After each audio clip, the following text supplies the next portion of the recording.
Now, on the final day of a rare Beijing visit, the U.S. Secretary of State met with China's top diplomat Wang Yi.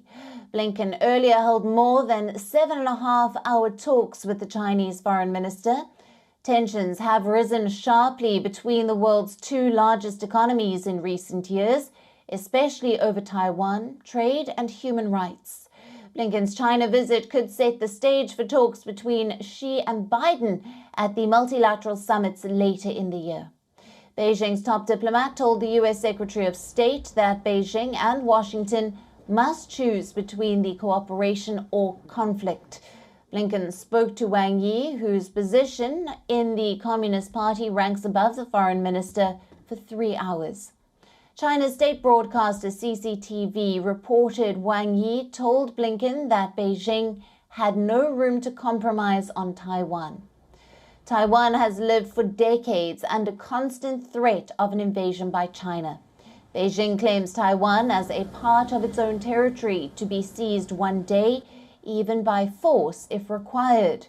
However, many Taiwanese people consider their self-ruled island to be distinct, whether or not independence is ever officially declared. Beijing plans to control strategic choke points and deny access to foreign forces. China has also continued to use gray zone tactics to test Taiwan's response. Gray zone tactics include sending drones, balloons, and fishing boats to areas close to Taiwan. Here's what the Taiwanese premier said on the US-China talks.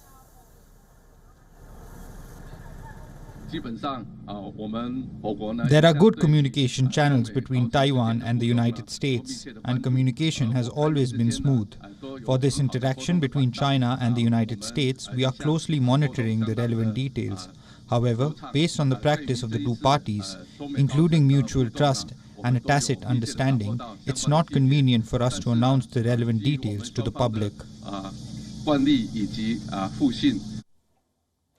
Now, Joe Biden and Xi Jinping met in Bali in November. The presidents agreed to try to prevent tensions from soaring out of control, including by sending Blinken to Beijing.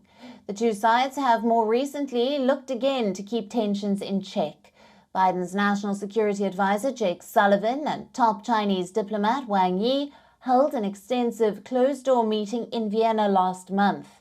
Biden has sought limited areas for cooperation with China, such as climate change.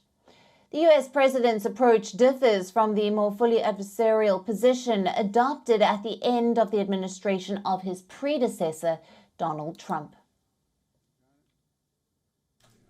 This week, my administration released new information. This week, my administration released